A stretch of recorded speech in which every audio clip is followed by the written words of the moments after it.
right. Good afternoon, Woonsocket. Is anybody alive out there?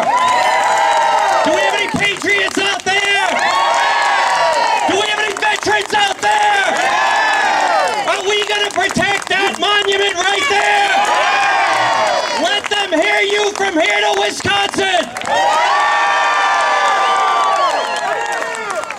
First of all, we'd like to start out, the Gold Star mothers that are here, we'd like to have them come right down in front. Gold Star mothers, let's have them come right down in front. Let's have a round of applause for the Gold Star mothers. We also have white cross pins that I'm wearing right here.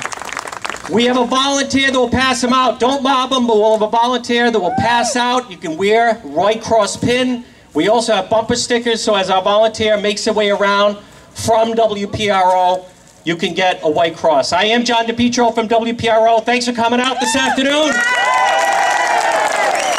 Do you believe in freedom? We're going to start with the national anthem. We have many flags here. This is our friend, a round of applause, Paul Borelli, and our national anthem.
And now, folks, a young person who's very inspirational is going to come up, speak a little bit later.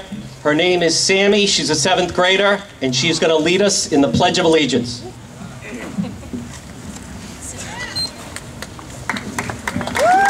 give her a round of applause.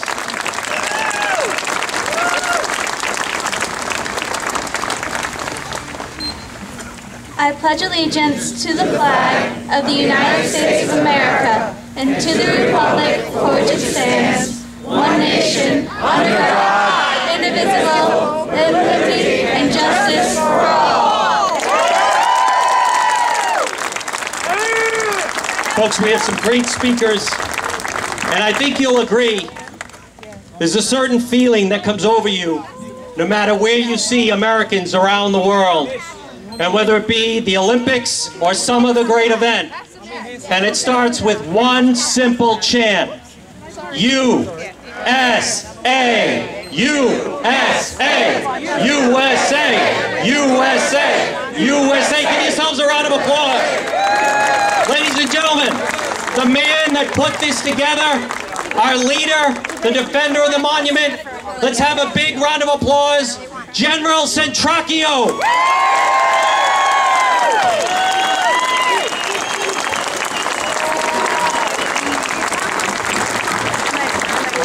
Thank you, everybody. Certainly, thank you for being here. We have one simple message. That monument stays where it is, how it is. There's no negotiation. That line in the sand I talk about is right here. Woonsocket, Rhode Island is the place that the United States is going to finally turn around and have a purpose and a sense of value once again. And it starts with that monument. There's also someone that I think is extremely important to be recognized. Bernadette Jolicoeur. Bernadette Jolicoeur is a Gold Star mother. She's on that monument. Her 3 sons, the Gagné sons, gave the final, ultimate sacrifice in World War II. The Gagné brothers were part of the Jolicoeur monument. We need to keep that in mind. This is who we are. This is America at its best. God bless. I'll be back in a little bit.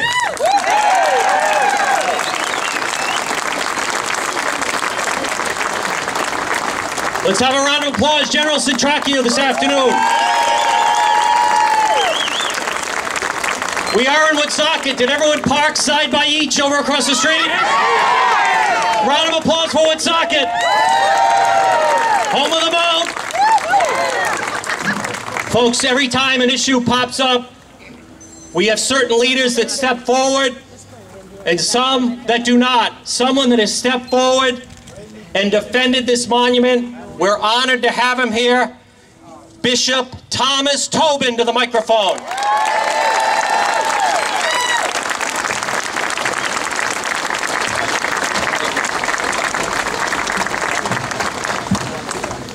Good afternoon, Woonsocket and Rhode Island. You know, very often when I'm introduced as being a Pittsburgh Steelers fan. However, today I'm here to announce that today and every day I am a patriot, and you are patriots, American patriots.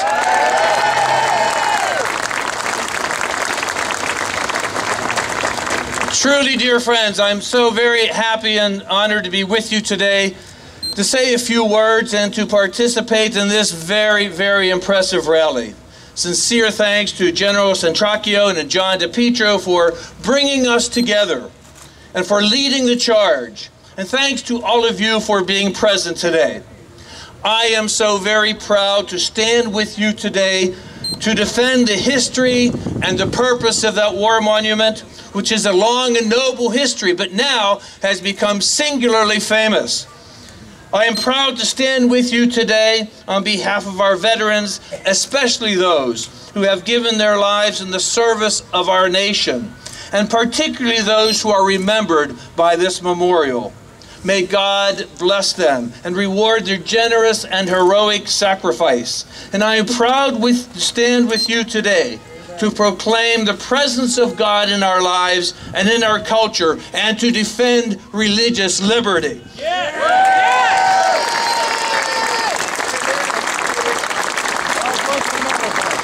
And I firmly believe, dear friends, that those virtues are indeed an important part of this debate. The presence of God, traditional American values, and religious liberty. Some have said that our gathering today is not about primarily the separation of church and state, and I agree. This monument, this traditional cross, does not violate that traditional American principle. It does not establish or endorse any particular church or denomination. And the separation of the church and state is a principle I fully support. I don't want or need a state-sponsored religion. And I certainly don't want the federal government to tell me how to run my church or how to worship or what I can or cannot do.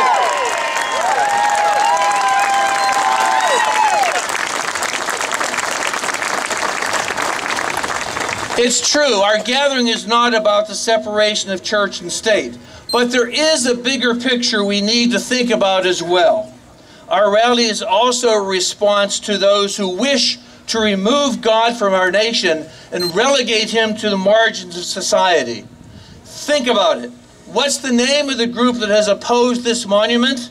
The Freedom from Religion Foundation. The freedom from what? Religion.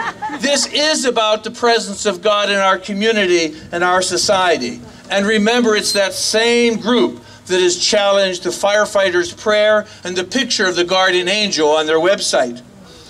In my opinion, dear friends, this current challenge is indeed related to the dispute over the banner at Cranston West High School. And the objection to that historic banner was led by individuals and groups who were self-identified as atheists, those who want to live without God and those who want us to live without God. And even the battle over the naming of the famous Christmas tree at the State House, that too was an attempt to marginalize religious expression and to change the tree, which has a religious meaning, into a purely secular atheistic trinket. These, dear friends, are not trivial debates. They involve important principles, the presence of God, our cultural values at the heart and soul of our beloved nation, America. That's right, yeah. These public battles involve the attempt to remove God from the public square and to render our society sterile and bereft of moral values. It's an attempt to create a nation without a spiritual vision, without a soul. Without a doubt, there will be other attacks on religious freedom. And if you and I don't stand up to oppose these initiatives, then we are complicit in the death of God in our culture. Yeah. I don't know if, in the end, we will fail or succeed, but I promise you this. I will be faithful, and I will stand with you.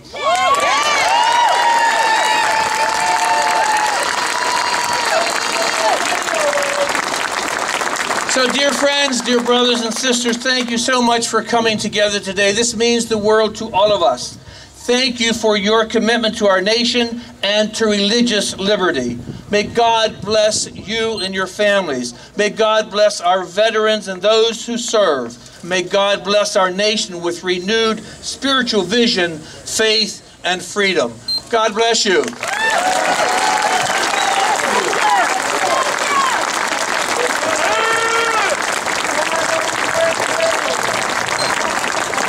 Bishop Tobin, let's have a round of applause. We also have some other faiths represented here that we're going to meet. Let's have a round of applause for some of the other veterans representing other faiths that are here this afternoon. You're going to meet some of them. Folks, also, let's have a round of applause for the firefighters. This is their station. The firefighters and the police, our urban soldiers. We salute them on a daily basis. We know that this is tough times in Rhode Island, and it is tough times in Woonsocket. But when the going gets tough, the tough get going, and we're not going to stand here and let some witch from Wisconsin dictate to us about our monument. I'd tell that atheist to go to hell, but she doesn't believe in it. Like they say here in Woonsocket, I'd like to throw her down the stairs with my shoes. We may be the smallest state, but we don't quit, and we don't run. And that monument's going to stay right where it is.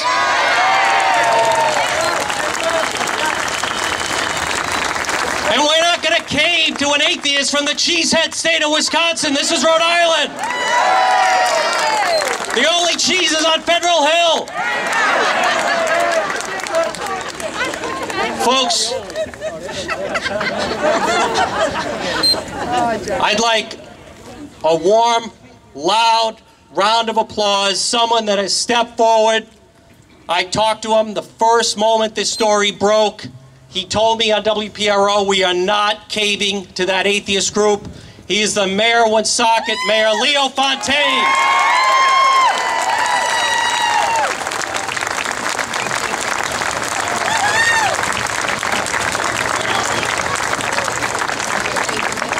Thank you so much. Welcome to Woonsocket. I can't tell you how humbled and honored I am to be here among so many great Americans. Before we start, I just want to take an opportunity to recognize and thank members of our city council who last night with me took a stand against those trying to take our monument and created a defense fund for the fight. And I want to recognize our council president, John Ward, our council vice president, Dan Gendron, Councilman Bob Morrow, Councilman Chris Beauchamp. We also have with us our state representative, Robert Phillips, a representative from neighboring town, McLaughlin. So I want to thank them for being here.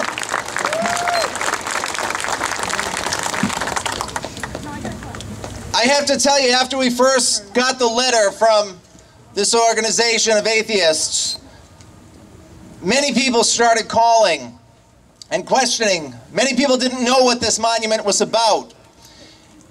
And I have to tell you, I've done a little searching myself to learn the history of this monument. And it's something I want to talk about a little bit so that when we leave here, we all have a better understanding of what we're here fighting for. After World War I, the city of Woonsocket's leaders were approached by the veterans organizations and asked for a tribute to our fallen boys that had given their lives in the greatest war, the war to end all wars. And as such, our city set forth to name 10 squares in honor of these veterans. And one of those was right here. And it was named in honor of William Jolicoeur. After the flood of '55, the road that ran right through here was rechanneled and moved back, and the monument and the square stayed here. William Jolicoeur lived on Golden Avenue here in Woonsocket. He was single. He was 28 years old when he registered and signed his draft card, as many of you here can understand. I've seen a copy of his draft card, and I saw the signature at the bottom of that draft card where he signed his soul over to defend this country. And in looking at his signature, little did he realize that when he was signing that piece of paper, he was kicking off what would end us right here today. He was part of a group of Woonsocket soldiers that went off to fight and became very instrumental in some of the last battles of World War I. They were valued by the leaders in Europe because they spoke French. That recognition became very important as the war soon ended, but unfortunately, Private Jolicoeur, who was a member of the 306th Infantry and 77th Infantry, lost his life. He never made it home, and he is buried in France today.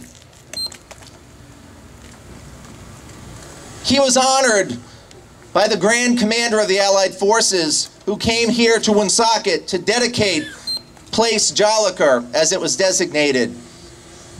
Ferdinand Foch, the Grand Commander, when you read the historical accounts of that day, it was remarkable, and I can only envision what it was like. And it was probably similar to this, but so much more. The streets of Woonsocket were lined several people deep. Soldiers lined the streets in their uniforms. Thousands of children stood out singing patriotic hymns and songs to the Grand Commander. It was in the evening. They lit streets with flares, and they said it was like daytime. Bells were ringing in the fire stations and the churches across the city.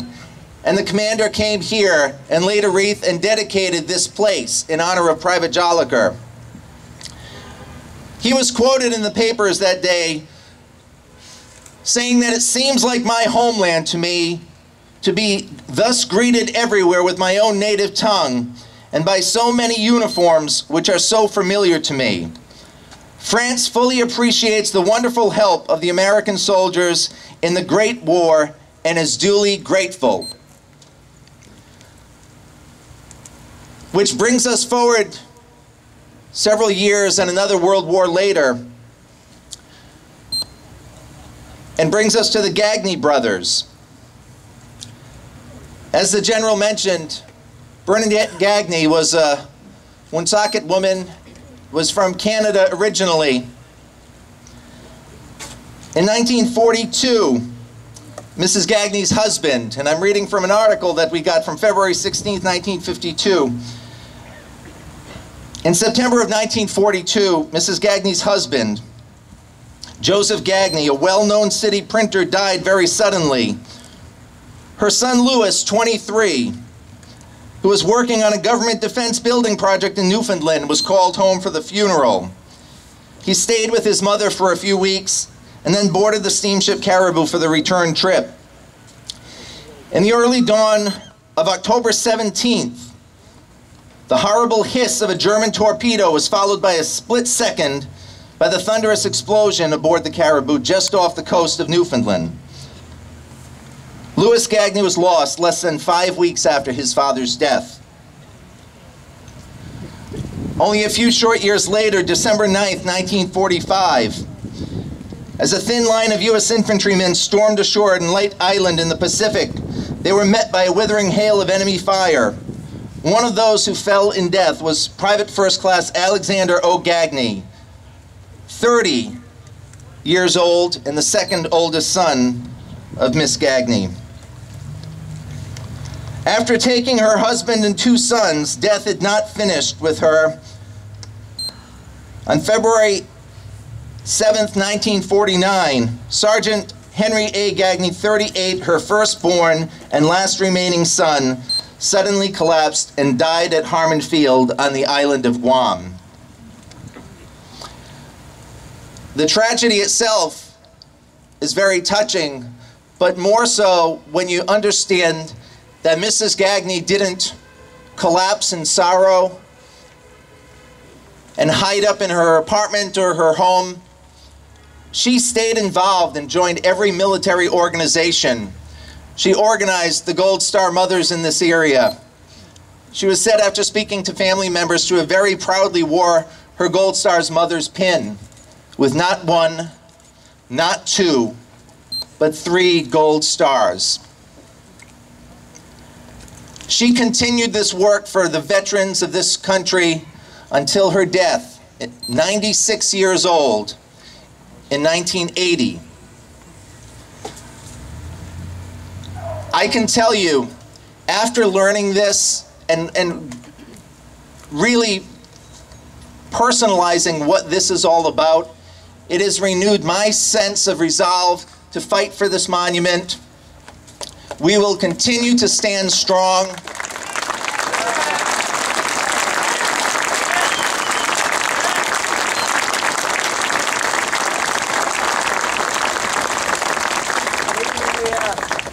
If Mrs. Gagné can give her 3 sons, I can give a fight for her sons' monuments.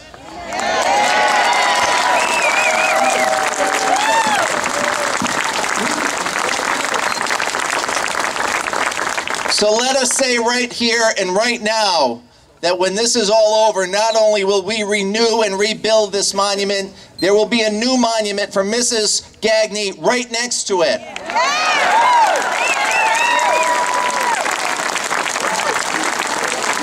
So as the general said, the line in the sand is drawn, and we will fight, and we will fight, and if we lose, if they determined to come and take this monument, they will have to take me with it and everybody here.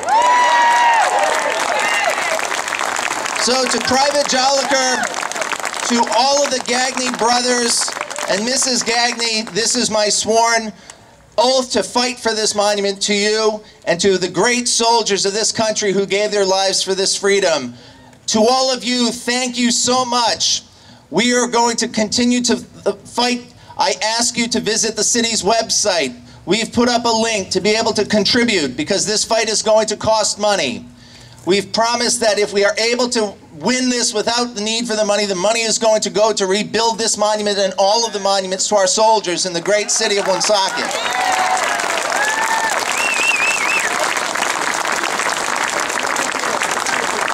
In closing, I just want to give my heartfelt thanks to all of the men in uniform here today.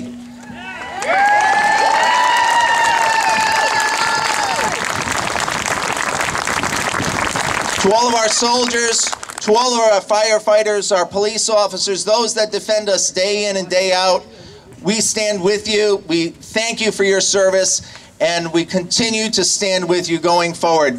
God bless all of you, and God bless America.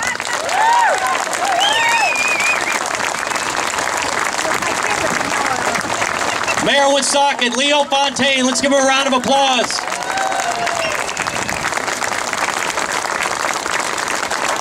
Let's have a round of applause from the veterans of World War I, World War II, our Korean veterans, Vietnam, Iraqi freedom, and all our veterans, and all our active military. Folks, we have a great crowd here this afternoon. We want to make sure everyone can hear us. I'd like to help me with what I call the human microphone, which is repeat what I say so everyone behind you can hear.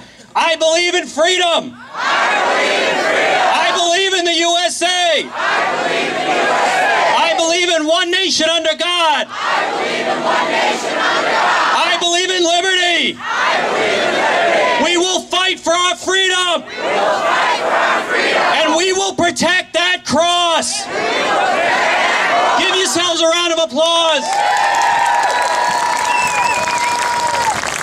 Next up, she is a young 7th grader that wrote what this cross means to her. Let's once again bring up, this is Samy.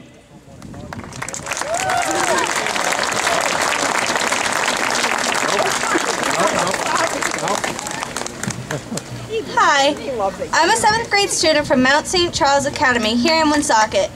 A student that was honored by veterans for an essay I wrote about the Pledge of Allegiance. It made me feel proud, but it also made me sad. I was sad because it seemed that being a young student that was patriotic and proud of my country wasn't seen very much anymore. Because of the essay I wrote, in the past few months, I have had the honor of sitting in rooms filled with men and women that have served our country in wars fought throughout the world. I sat with them and their families and listened to their stories. I listened to them thanking me for believing in our country, our flag, our nation, and what it stands for. What they fought for, and what for many soldiers gave their lives for. I know this monument here in Woonsocket honors 4 men, 4 heroes. That gave their lives for us. They died so that we can stand together in a free country without fear. The freedoms that many of us take for granted every day are the freedoms our nation has because of these 4 men, and because of all the brave servicemen that have served then and that are serving now. I don't know much about separation of church and state, or what the Founding Fathers meant by their words, but it seems like arguments and legal battles over meaningful things to our communities are in the news every day now. Yes, my parents make my brother and I watch the news. We complain, but we watch anyways.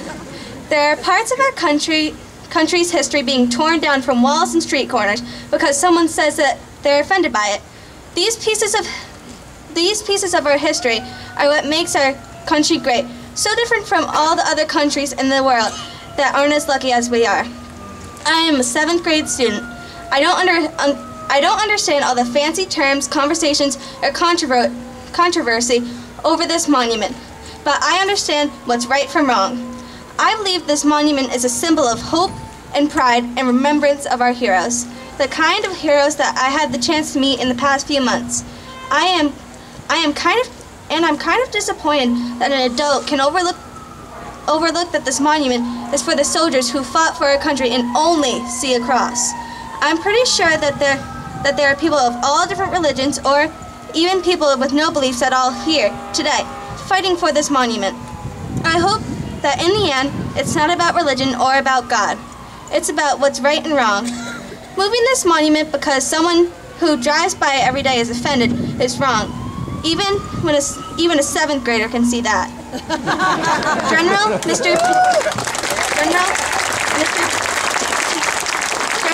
DePetro, thank you for letting me come speak today, and thank you for all the veterans standing here and those all around the country.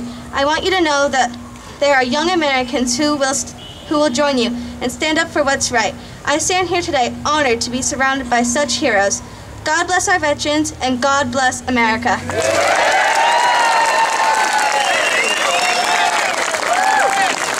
Mount St. Charles shall be very proud. Let's give a round of applause. 7th grader, Samy.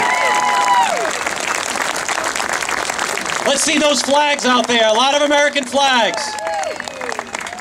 Folks, up next, he is the president of Operation Stand Down. Let's have a big applause, my friend, Tony DePetro.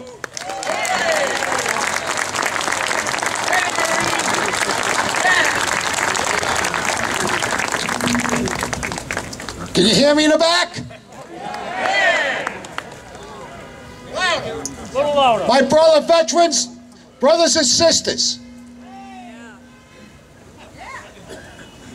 Put your hands up. How many of you is out there?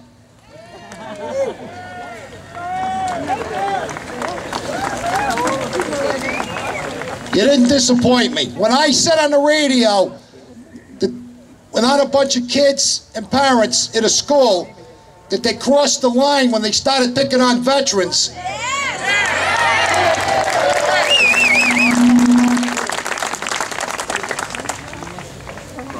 I knew what I was talking about because I knew my brothers and sisters wouldn't let me down. That monument stays right there. Nobody touches it.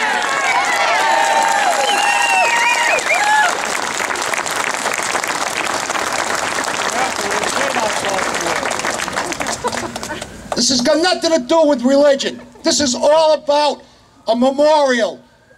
The three brothers, a woman, they were all Christians. If they were Jews, there'd be the Star of David up there. If they were Muslims, it'd be the crest and the star. If they were Buddhists, there would be a Buddha up there. That's what veterans fought for, so we can be free to worship the way we want to.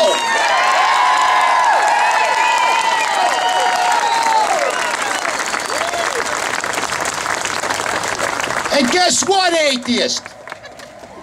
We even fought so you can believe in nothing.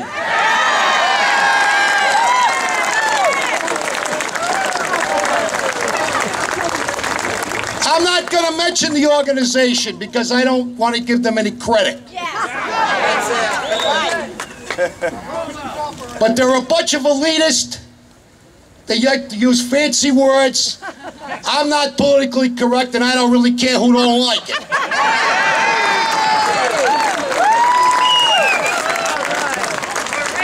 But here's what I got to tell them. Every time I listen to that woman say the Latin cross, well, I'm from a Latin heritage. Are you insulting me?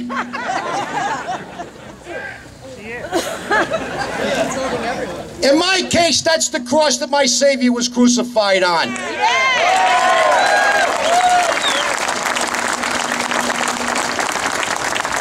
But that's still got nothing to do with this. The cross is part of the monument because they were Christians. If we don't fight now, and I mean fight, that thing doesn't go anywhere. I don't care if bulldozers pull up here or what happens, if we go to jail.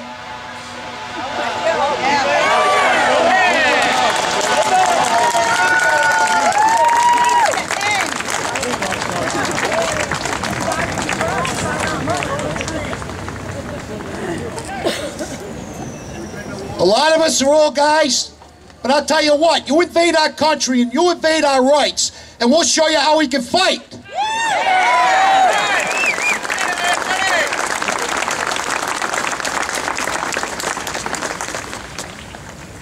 We served in the greatest armed forces in the whole world, the United States of America, and that's because we fought for freedoms. We didn't fight to take over somebody's land. We fought for our rights and our freedoms so that we don't have to listen to dictators. And it started with the revolution. And you know what? The elitist group in Wisconsin, I got news for you. And all the attorneys, I'm going to tell you too. Okay? You really need to do some history homework.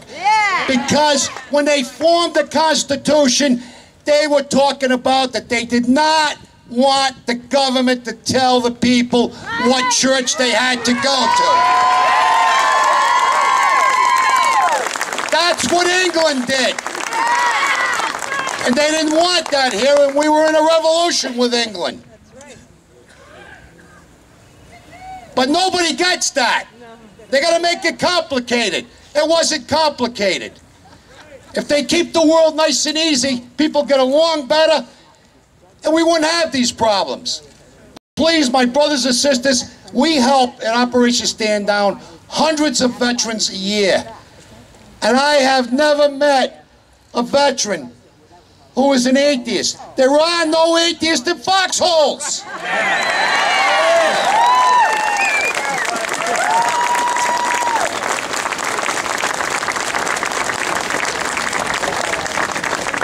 I haven't met one yet. And if you talk to any of these guys out here and ladies that served, one of the things they looked forward to was Sunday morning service. I know they did in boot camp.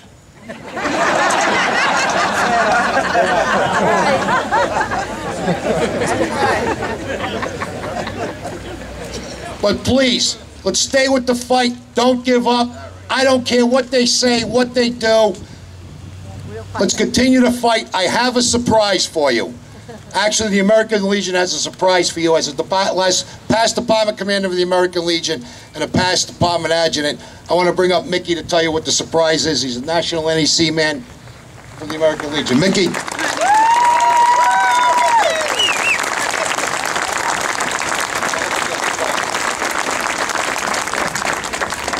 Okay, you want to hear a good You want to hear a good surprise? Yeah! Mr. Mayor, we received a phone call at the beginning of the week from our national judge advocate, and he has told us to go ahead. We're going to pay to have this memorial redone in the same spot. And they told us to battle that legal battle against these atheists all the way back to Wisconsin, and they will back us up with the money all the way.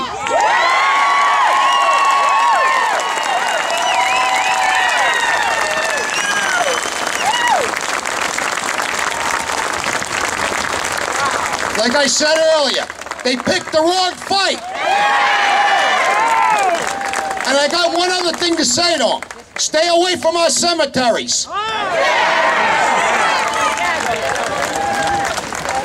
Them are hallowed grounds, them are heroes. And every single one of you are heroes who've served this country.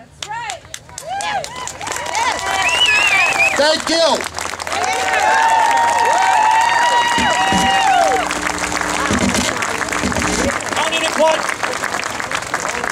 Tony DePetro and Mickey, let's give them a round of applause. What a great surprise.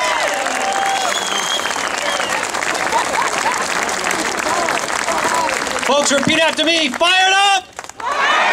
Ready to go! Fired up! Ready to go! Fired up! Ready to go! We're going to save that cross. Let's have a round of applause. Folks, we just got word from Wisconsin. This just came in.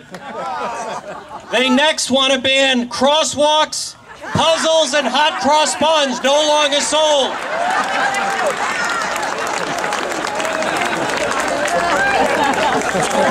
Doesn't end. We have our own comedy in Rhode Island. We don't need Wisconsin getting involved in the act. Let's get a... I also want to let you know that the firefighters right now are going to go around a boot collection for the fund to defend the war memorial. Please give to the firefighters, and once again, let's give a round of applause to the firefighters for doing this for us.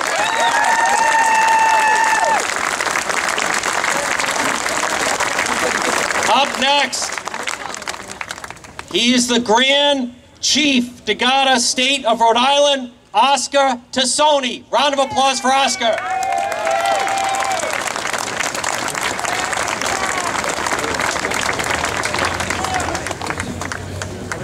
God bless America! For those of you who do not know what the 40 and 8 is, it started after World War I. Those of you who are familiar with the Museum of Work, the history is all over there. The 40 and 8 job and purpose is to perpetuate the memory of all our veterans from World War I to any war that takes place in the future. Our purpose also is to protect the monuments in memory of these veterans. And that is the purpose of the 40 and 8. So when every veteran from World War I, from World War II, Vietnam, right up to Vietnam, Desert Storm, the last man standing is never forgotten, because that is the purpose of the 40 and 8. And I want to thank everyone here that are veterans, my brother veterans, my brother knights, members from FLAG from Connecticut, which is Freedom-Loving American Guardians. I thank all of you for coming here and showing your support. God bless America. Let's hear it for Oscar.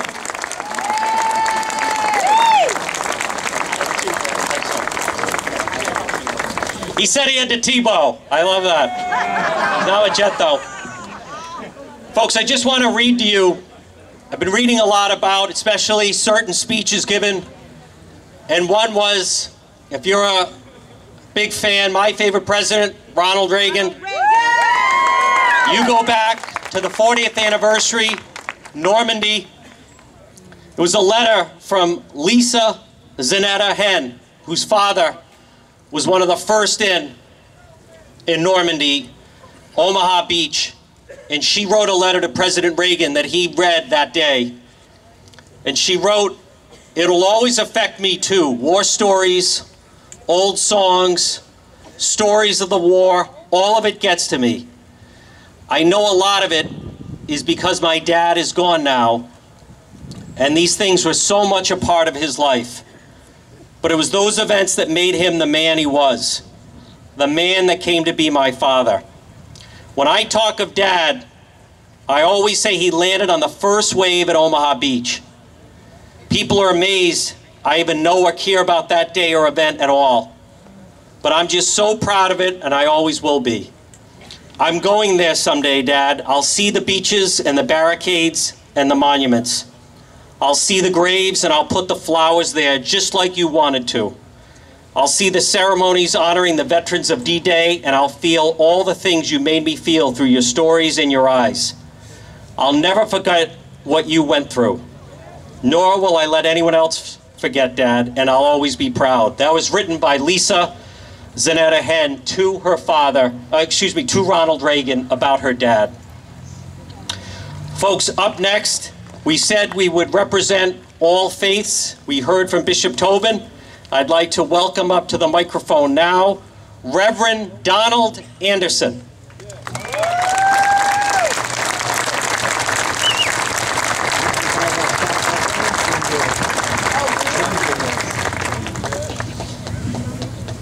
When General SRAO called and asked if I would come and speak in favor of this monument, I'm sorry, you can't hear? Okay. When General SRAO, that doing okay? When General SRAO called me and asked if I would come and speak in favor of this monument staying here, I was more than happy to say yes. Because this is not about a religious artifact. This is about a memorial to people who gave their all for this country, who gave the ultimate sacrifice in order that we might be free and be here and assemble just like we are today. I'm grateful to have been born in this country, to the abundance and freedom that so few in the world know and that we experience every single day. I am a debtor to those who have gone before me and to those who even today defend our freedom to be here as these folks. But building monuments is only one way, and an important way, to honor those who give their lives. I'd like to share with you another way that I think every day we can honor our veterans and those who have gone before us.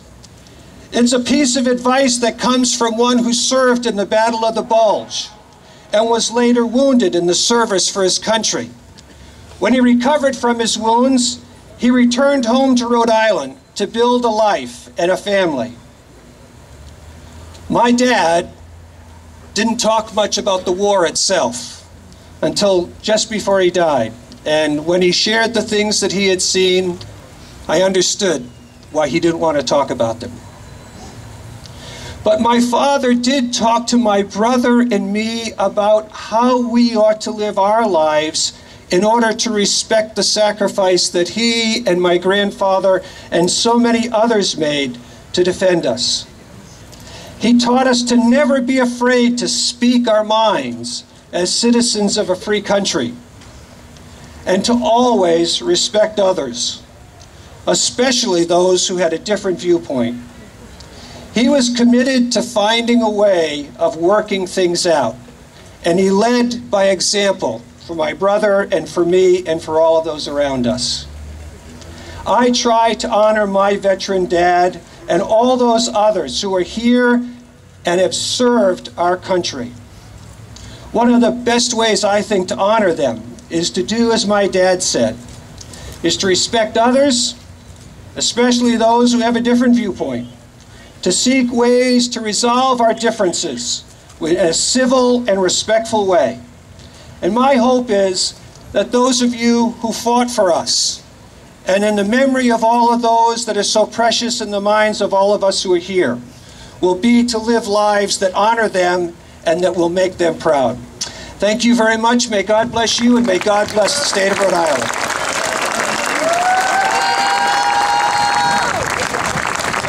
Let's give him a round of applause. Reverend Anderson. Are we warm enough out there?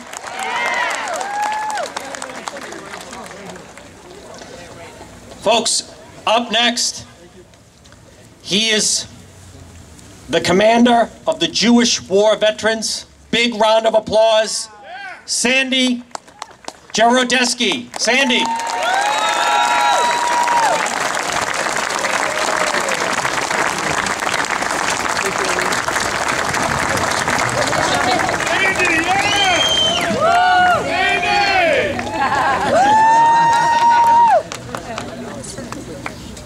I am the commander of the Department of Rhode Island of the Jewish War Veterans of the USA, and a little known fact is that the Jewish War Veterans of the USA is the oldest veterans organization in this country, something that you probably don't know. Actually, it was first formed in 1896 by veterans of the Civil War. So much for that. I am no stranger to memorials and memorial squares. In South Providence, there is a memorial square which is dedicated to my cousin Edward, World War II.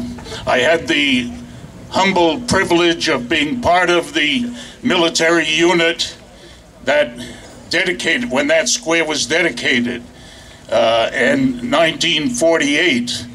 And in 1948, I was still able to fit into my Army uniform, which I cannot do today. So it's a privilege and a humble honor to be here and to join with so many people in the state. I mean, I look out at this throng, and it's amazing, and I'm sure there are thousands more who feel the same way we all do, that the memorial should stay. Thank you very much.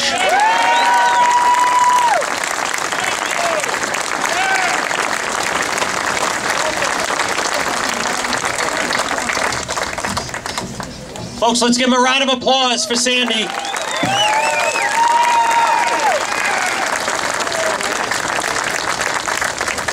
Do we have some veterans out here? Do we have some patriots out here?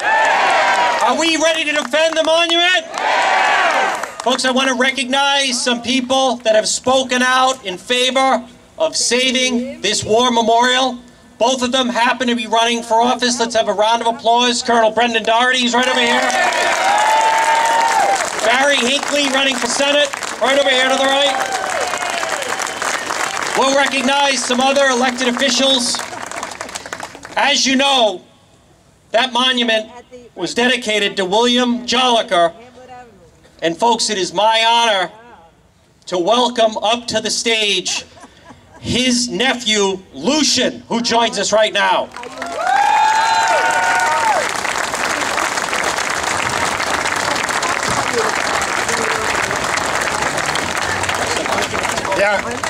First of all, I'd like to welcome all the Anglo-Saxons here.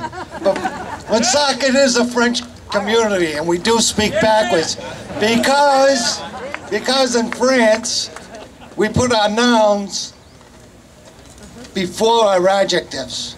So this, you say place Jolicoeur. Why don't you call it Jolicoeur Place? Because it's French. It's Place Jolicoeur. Say it correctly.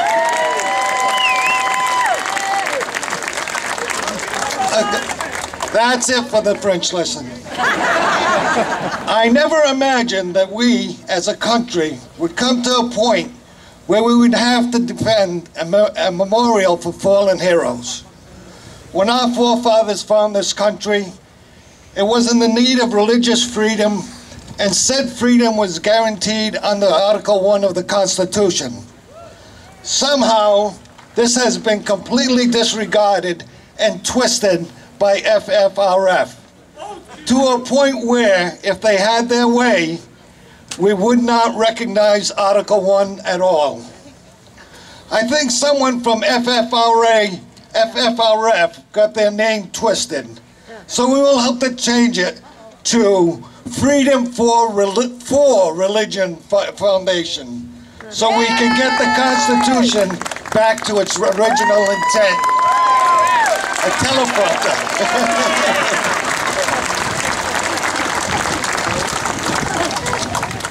This monument, in honor of the soldiers of World War I and World War II, and perhaps someday will be expanded to include veterans and fallen heroes from all American conflicts to date.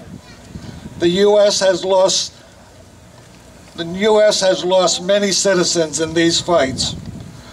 Also, I would like to inform FFRF that they are now taking on the veterans and current members of all our armed forces. They better be prepared to confront the following. U.S. Navy, anchors away. This is the start of something bigger than FFRF has ever imagined. U.S. Army. A few good men. As we know, there are many more than the present day and fallen that will be in this fight with the FFRF. U.S. Air Force. Off we go into the wild blue yonder. This time not with aircraft, but with the media. The FFRF should be bombarded by all media available. Television, radio, internet, all of it. Yes. U.S. Marines. Semper Fidelis. We will leave no comrades behind. We will all be in this fight together, even in the spirit of fallen soldiers. We are striving to remember forever.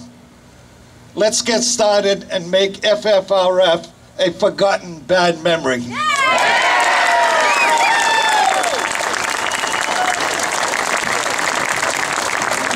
Let's have a round of applause for Lucian. Folks, I want to remind you that the firefighters are going around with a booth taking a collection for the War Memorial. So another round of applause for our brave firefighters who are there every day. This is their fire station. And our police, our urban soldiers that are there every day and every night. Folks, once again, let's have another round of applause and bring him up. Our leader, General SRAO.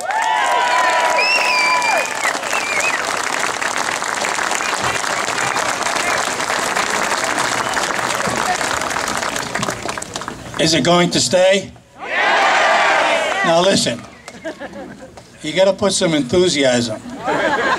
Is that monument going to stay where it is? As it is. You know, I'm not used to giving orders 2 or 3 times. Westerly needs to hear you, Newport needs to hear you, and damn it, Wisconsin needs to hear you. Is it staying? Pretty close. I want to share with you some personal experiences I've had in some 48 years that I served in uniform. One of the most significant memories, and incidentally, I've become a very wealthy man. Not financially, but in the form of friendship and stories that were shared with me, in some cases, for the very first time by World War II veterans. It's amazing. I had the privilege and honor of serving on the committee that erected the World War II Memorial in Providence several years ago. And I was absolutely astonished and amazed that some of the stories that came from those veterans were shared for the very first time with their families. And I had their spouses looking at them and saying, "You never told me that." That was the generation of the time. They didn't talk about what they did. And so therein lies my story I'd like to share with you. I've been honored many, many times throughout my career to be part of dedications of memorials. And I've said so many times, that's nothing more than a bunch of concrete, some stones, a little bit of embellishment with some bronze here and there, until it's dedicated, and until that drape is taken off it. And all of a sudden, you can hear a spirit comes into that monument. And I'm not sure this is to get your attention more so. You want to wait till it goes by? All right, talk to yourselves for a minute.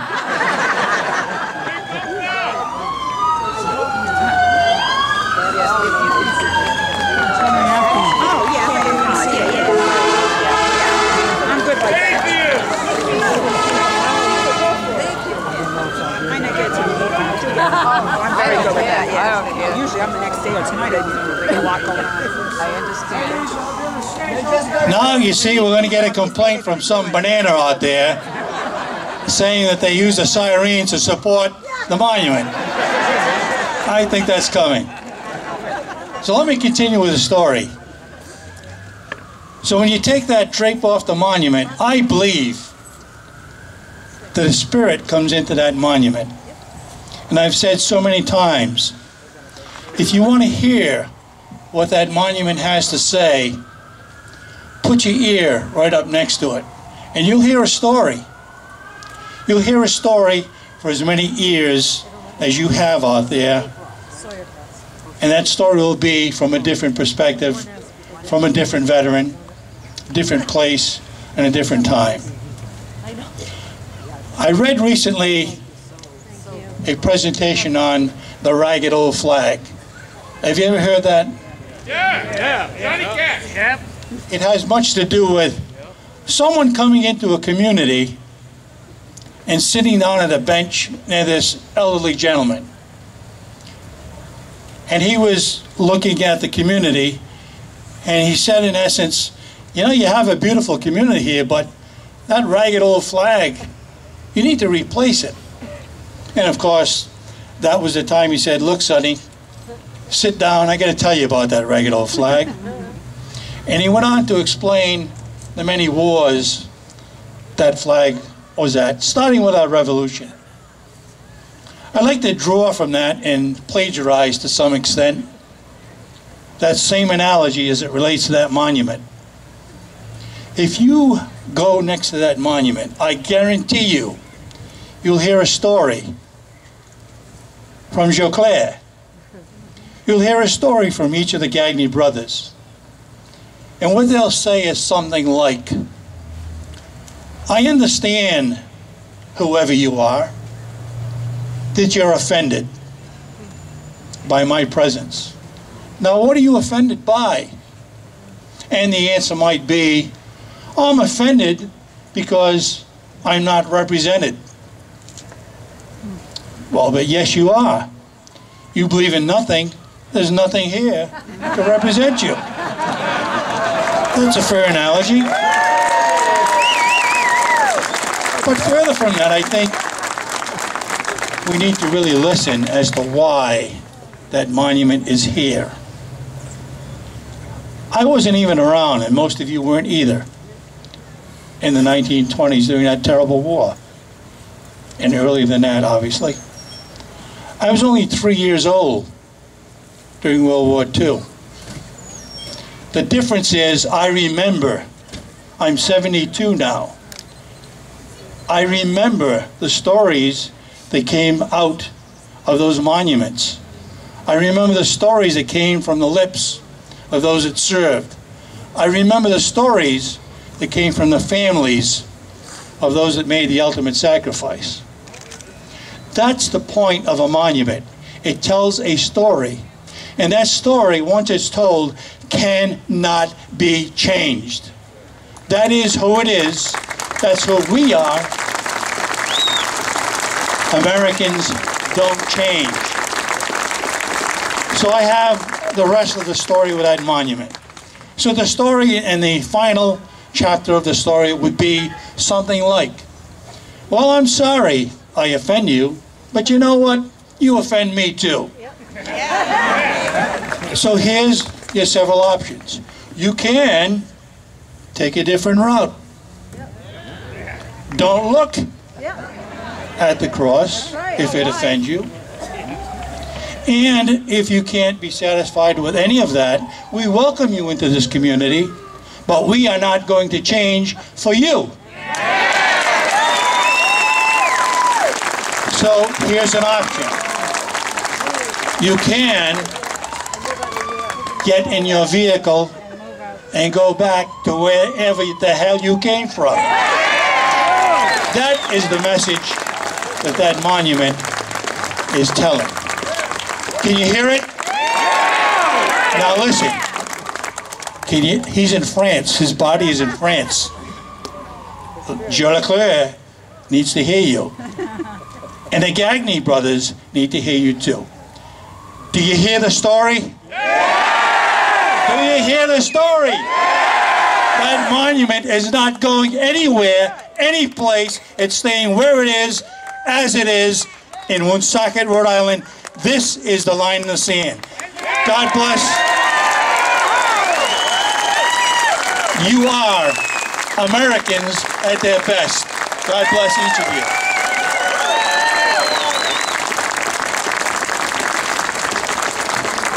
Our leader, General SRAO. Let's hear it in the back. Let me hear it on this side. Is there anybody alive out there? We're not done yet. We don't quit. Not for Wisconsin. Not for anybody. This is Rhode Island. Round of applause.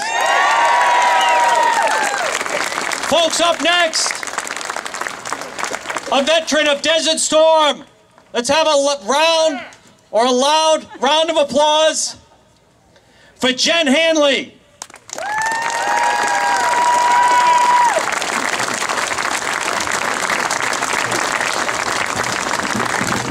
Thank you, veterans, for everything you have dedicated your lives, your blood, your sweat, and tears. Thank you. You're welcome. My name is Jennifer Hanley. When I heard this terrible news regarding this cross, I said, I have had it. I'm done. There's only so much tolerance a Christian can take. So only so much tolerance a veteran can take. And we know that whenever we go anywhere in this world nowadays. But why I wanted to speak is one, we forgot to mention Desert Storm when we thanked all the wars. And two, yes, I am a woman. And the United States of America does the best defense for women in this world. I served during 1987 to 92. I was in the Gulf War, Desert Storm. I was an airplane mechanic. A very hard field as a woman. I prayed and prayed all the time. That was the only thing that kept me going, to be as tough as every man out there. I have to take a second. I spent a lot of time in Germany. East Germany, West Germany. I watched when the Berlin Wall came down. That was a monument. That meant a lot to all those Germans, and all the communists, and all the people that wanted freedom. As soon as you take down a monument that has a spiritual meaning to people, that locks their freedom up in their spirit, you have destroyed the spirit of the human race. And I will not let that happen here today. My tolerance is done. And I pray that that cross will stay up. Veterans will not let this happen in the United States of America. We're done. We've had it. Let's step forward and show the world who we are and who we protect, our freedom. Thank you very much.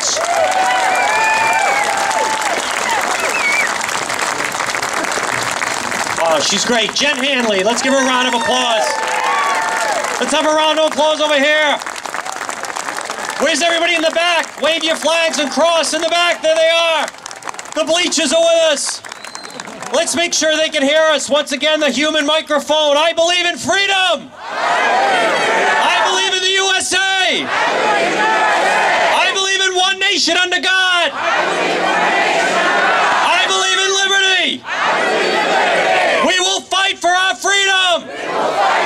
And we will fight for that cross. Give yourselves a round of applause once again for coming out. Up next, representing the firefighters, Stephen Day to the microphone.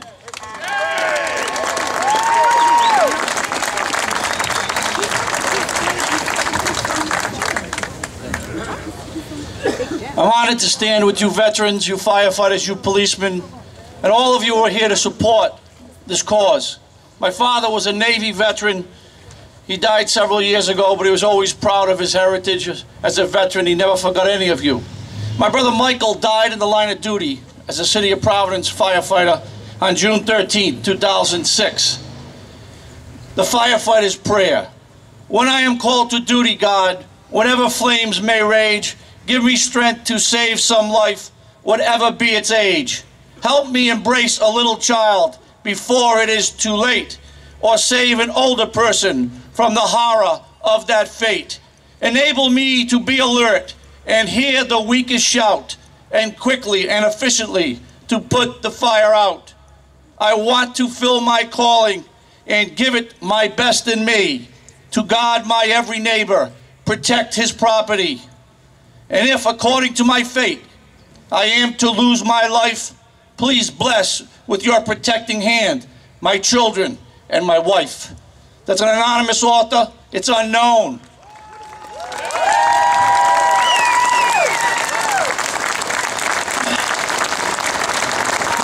My brother Michael would be with you here today if he didn't lay his life down like all of the veterans who did. But they are here in spirit. They are here and they believe in everything that you believe in, which is good, which is right. And I don't know if anybody said it yet, but there's no such thing as an atheist, and there's especially no atheist on a deathbed. They all start to believe in God at that moment. God bless you all.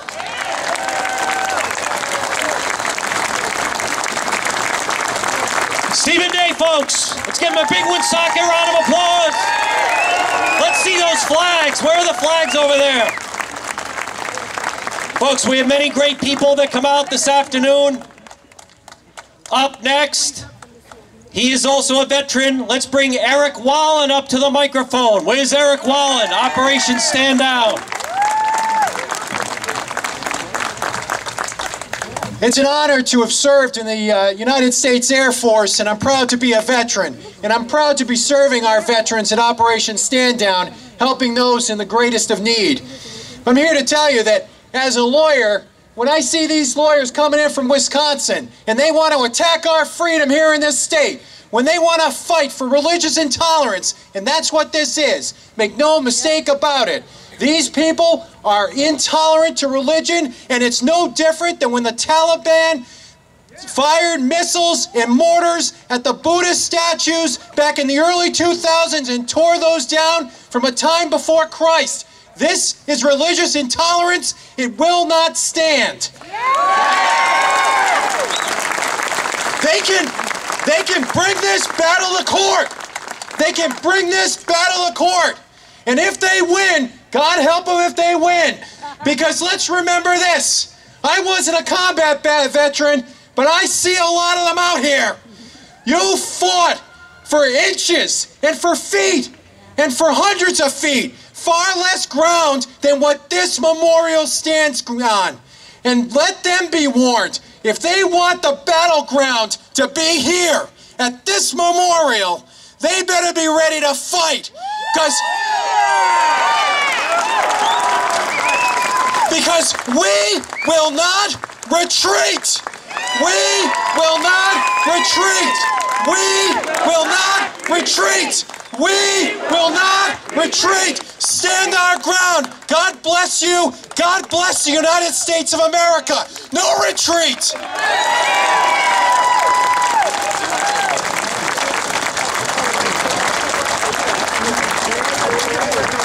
Eric Wallen, let's hear it for him. They want to go decaf. Just a thought. Folks, up next, we have representatives here in Woonsocket.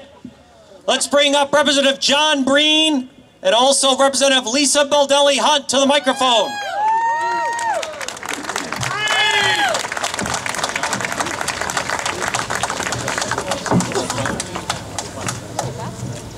Good afternoon, everyone, and thank you for coming. I also want to introduce Representative Bob Phillips and Representative Jimmy McLaughlin from Central Falls, who proudly served our country. What this monument means to me and what I see when I look at this monument and when I see all the veterans and all the service people in this crowd, those people died that are honored by this monument holding the line for our freedom, and holding the line so that we can stand here today and assemble peacefully in this way and express how we feel and what we think. And that's what this is all about. So now it's up to us. It's up to all of us to hold the line. Hold the line to say that no one is going to come into the city of Woonsocket and tell us what we can hold sacred. We're going to tell you what we do hold sacred, and stay out of our city.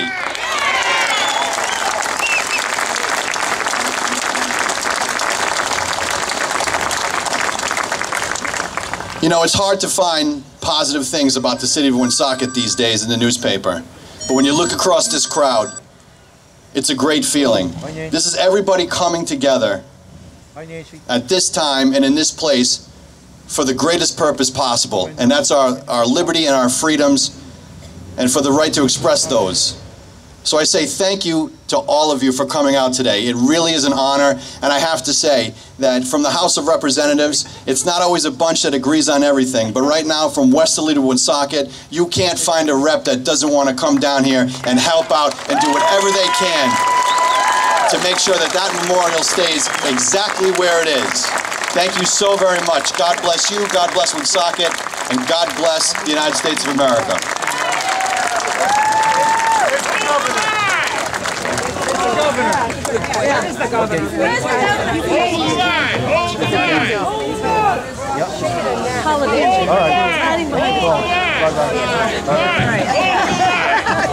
Folks, more bad news coming in from Wisconsin. Apparently they want these telephone poles taken down because they're in the sign of a cross. Just doesn't end. I told her, why doesn't she go haunt a house somewhere, that witch from Wisconsin? We're also getting word now the illegal alien atheists want to weigh in on this as well. Where's the governor? We're not sure where the governor is. Couldn't find Woonsocket. The governor has landed safely in Westerly. Minor mix-up in the schedule. Wrong W town. I told him we're pressing on. Folks, I'd like to bring him up, and he was absolutely fantastic earlier.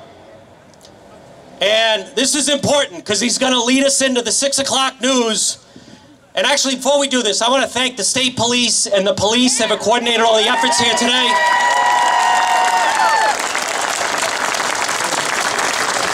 I heard that when they were told John DePetro's coming to Woonsocket, they said, what's the good news?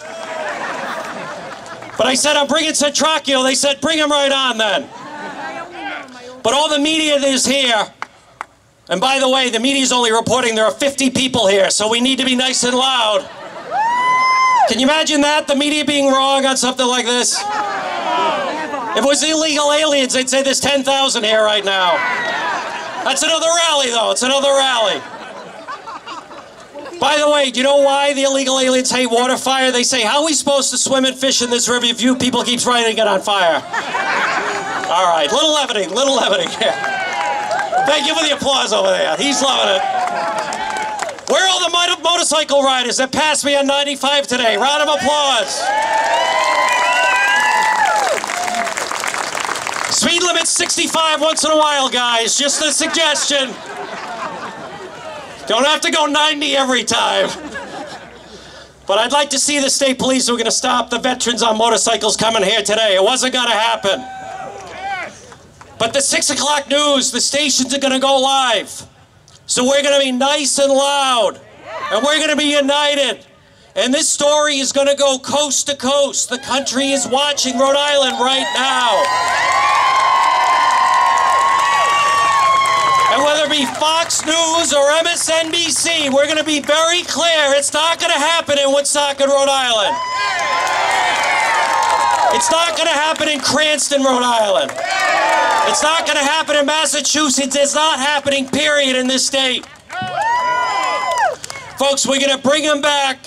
He's terrific, and he's going to lead us in our rendition of God Bless America. Let's have a round of applause. The one and only Tony DePetro. Let's bring him back.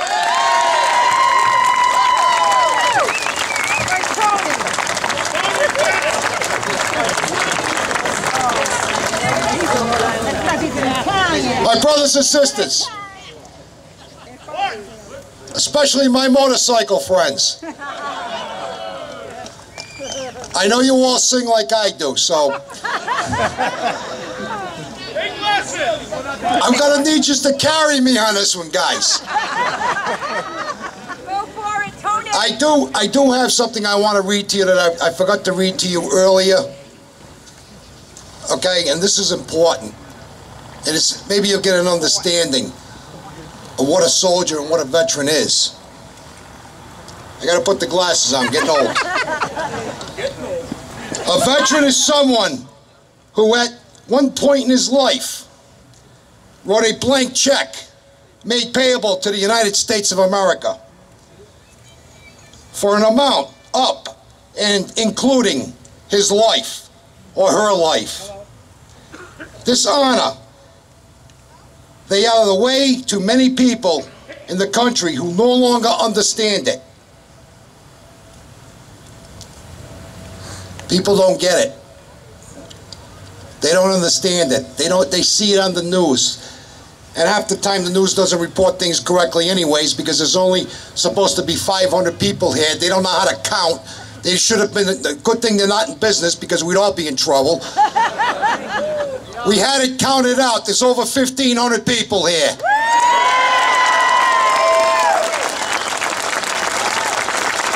So media, when you facts check, It's not 500, it's over 1,500. All right, you guys ready? Yeah. Let's do it. God bless America. Come on, somebody start it. I ain't started.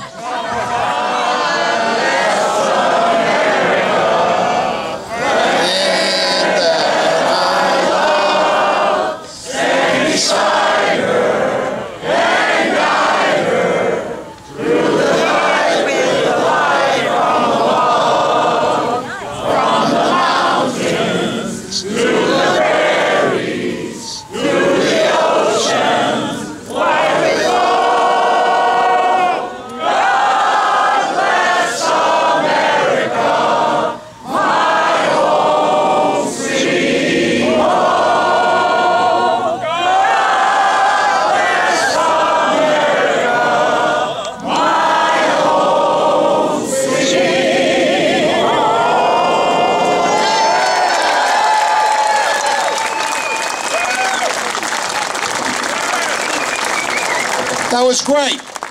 Absolutely great. Again, nobody is going to touch that monument unless it's to refurbish it and bring it back to pristine condition.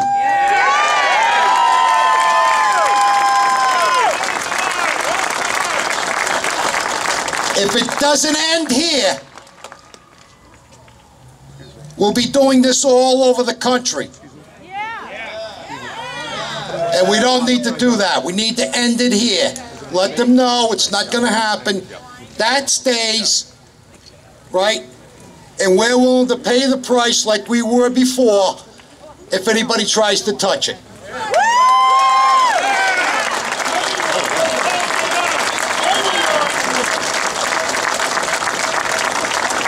My brothers and sisters, I love you. And God bless every single one of you. To whatever God you choose to pray to, God bless you.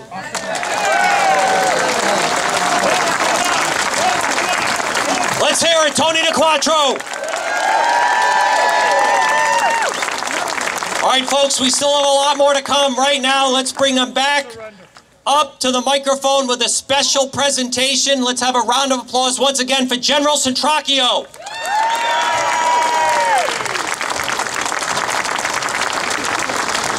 Thank you. I'd like to call Mayor Fontaine to come up, please. That was a mistake.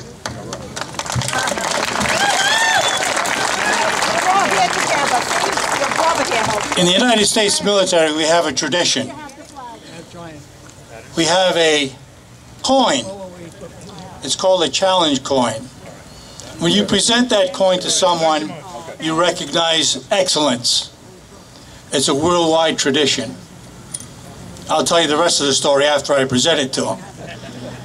But when you present it in a handshake, and I'd like to present on your behalf my personal coin for excellence.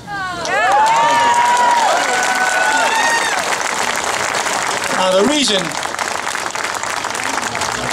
we do this is God knows we need leadership in this state. The leadership, the kind of leadership we need is right here. This is someone who is not afraid to make a decision, even though that decision perhaps may have consequences somewhere along the line. But he understands the converse of that. The consequences are well worth the risk that you take. This is, in my opinion, the leader we need in this state. How about... Now, you want the rest of the story? It's also a worldwide tradition that once you present a coin, you must have it on him at all times. Because if he's ever challenged by anyone out there who has a coin and he doesn't have it with him, he buys the drinks. Now, if he is challenged and he does have the coin, then he who challenges buys the drinks. I've never ever lost a challenge. And I've challenged people in the shower too. They're like these.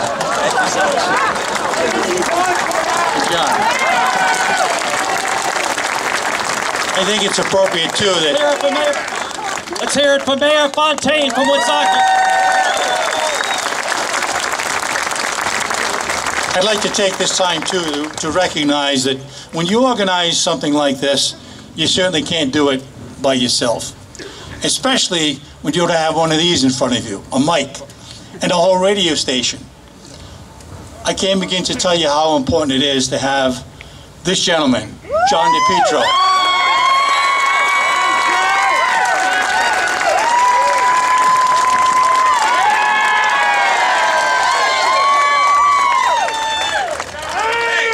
General, we would follow you anywhere, right, folks?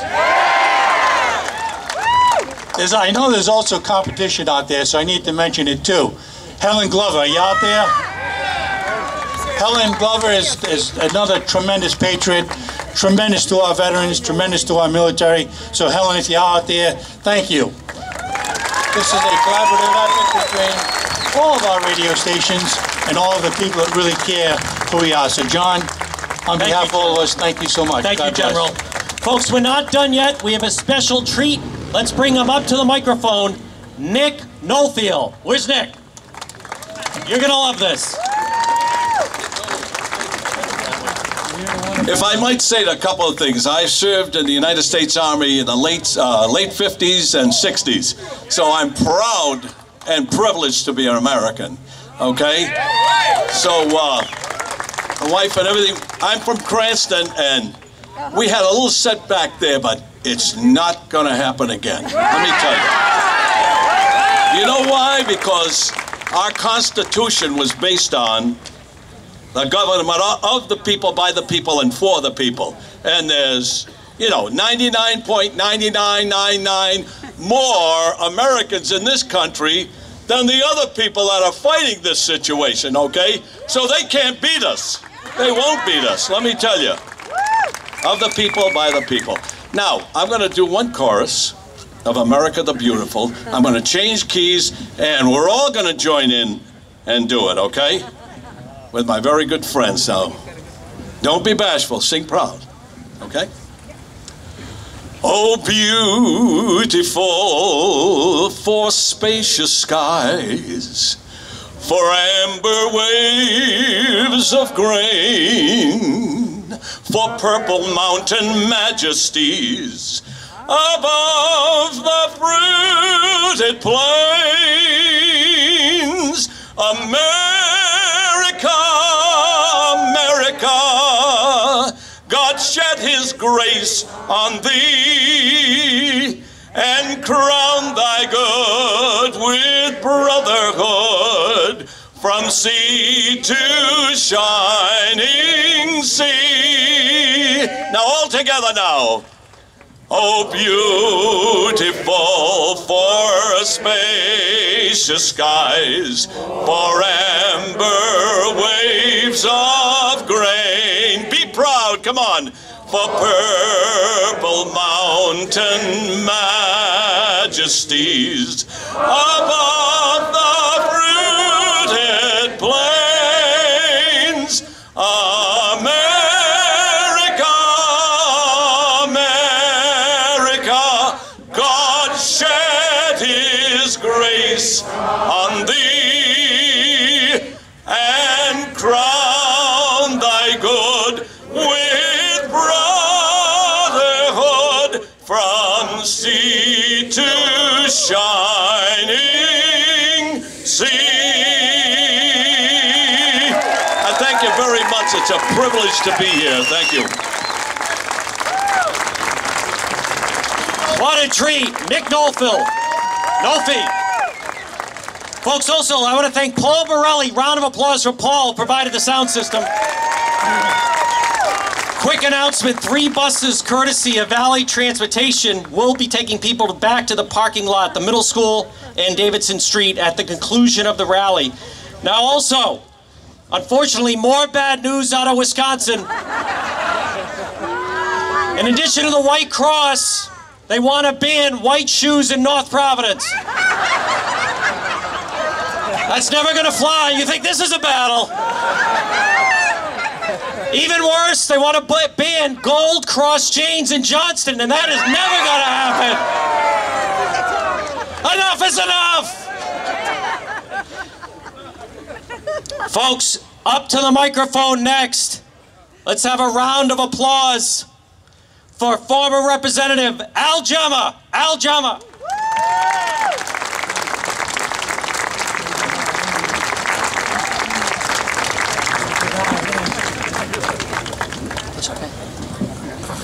Thank you, John and General Centracchio. You know, I'm going to salute Lieutenant General, okay? These are my dog tags. I'm a veteran. And I'll tell you, and all veterans out here, I just want to say a few words. Last night I was looking through some papers I have. How's that, okay?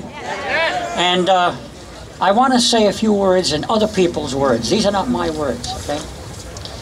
And this is from a guy that I think we all remember from grade school, George Washington. Okay, the president of the Constitutional Convention, the first commanding general, and just a great guy. Now, just a few words now. I marked them off here.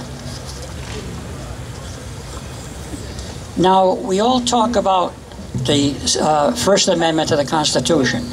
Let me put this aside for a minute. Let me read that First Amendment, okay?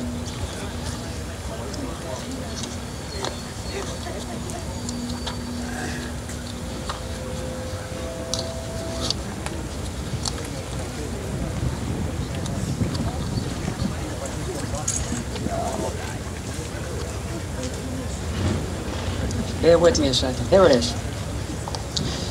Now, these were the so-called, the first 10 amendments, okay, that are really our basic rights in the first 10 amendments. The first is the most important one. Congress shall make no law respecting an establishment of religion. But there's another part of this that kind of goes against that, or works with it, I think. Let me repeat that. Congress shall make no law respecting an establishment of religion or prohibiting the free exercise thereof. Okay? So those are two different ideas in tandem. Now here's the father of our country in his farewell address, George Washington's farewell address. And this was a guy that was a very modest man. He was at the Constitutional Convention. He did not speak much because he was afraid that the enormous respect that the delegates had for him that time, and that's history of our country, that if he said something was good, they'd say, okay, we're going to put it in the Constitution. So he just about took attendance, and that was about it. But this is what he said after 8 years, 2 terms as our first president.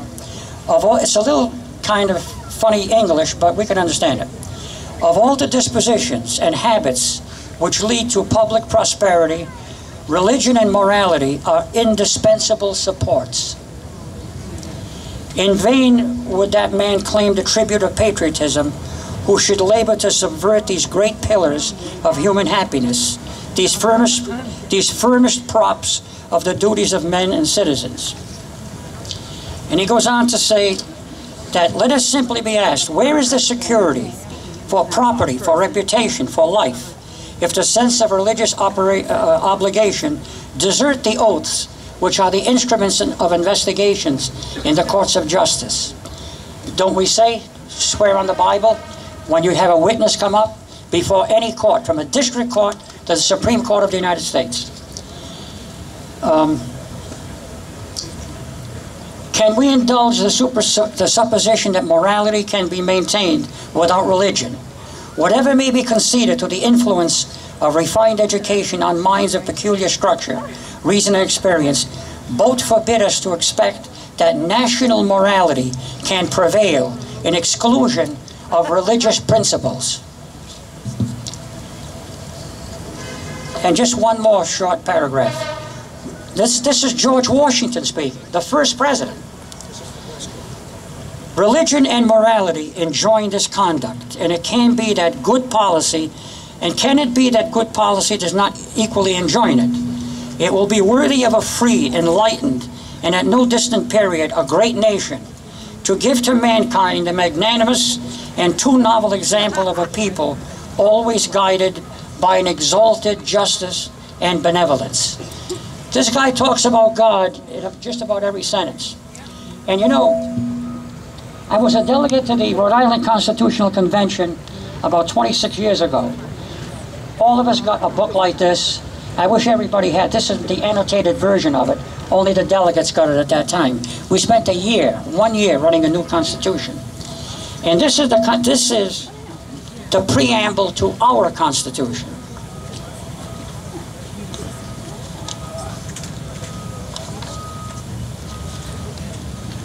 Let's hear it, folks. Representative Aljama. Let's give him a round of applause. Nope, I'll have you on the show to talk about it. We gotta move along. I promise I'll have you on my show. I promise. Folks, let's give him a round of applause. Representative Aljama. Thank you. Excellent. He's always good. He was with me up at Brown University. When you can't call it Columbus Day, it's got to be fall weekend. Don't want to offend anybody. Folks, we're going to be wrapping up momentarily, but once again, give yourselves a round of applause. It's been a tremendous afternoon. I love talking to all of you each weekday, 9 to noon, WPRO. But I want to bring them up one more time, and before we do, I want to take this opportunity, and I mean a round of applause, for our police and fire and EMS, and also the great Paul Borelli made this happen. Thank you everyone for this. But once again, very quickly, I also want to thank all the veterans for your service. All your families are proud. Everyone that has a veteran in their family, you should be proud. This is what Rhode Island is really all about, coming together for things like this. Let's bring him up one more time, though, very quickly. The Mayor of Woonsocket, Mayor Fontaine, just has some parting words. Thank you, John. While you were speaking, we got word from Wisconsin. They are now demanding that the mayor of Providence change his first name.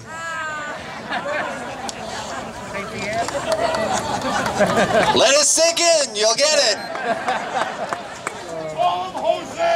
I just want to take a quick moment, first of all, to thank a few people.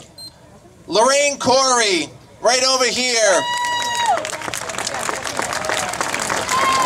who has taken this monument to heart and is fighting for this. You can see lots of information on her website, mywoonsocket.com. She and so many others, veterans from Woonsocket, Mr. Poole, that has been out here day in and day out in a vigil protecting this monument. I want to thank them. I want to thank the people across this country who have been calling me and emailing me, standing with us to protect this monument.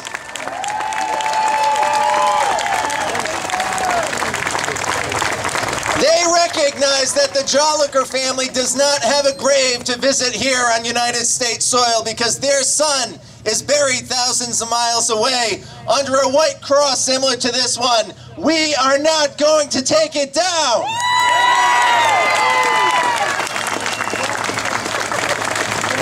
I had somebody challenge me this week, saying, you know, it seems to me that the mayor has more important things to do than get caught up in a monument. I can tell you right now, there is nothing more important for me than to protect the integrity of our veterans and the spirit of this country. So on behalf of our great city of Woonsocket, I want to thank all of our veterans here. I want to thank all of you for coming and standing with us, and together we will fight and protect this monument to our soldiers. God bless you all. Thank you. Mayor Fontaine. Folks, once again, thanks for coming out. Thank you to General SRAO. Another round for the General. In the back. Thanks for coming in the back. It's John DePetro. Thank you for coming. Have a good night. I'll talk to you tomorrow morning. Spacious skies, forever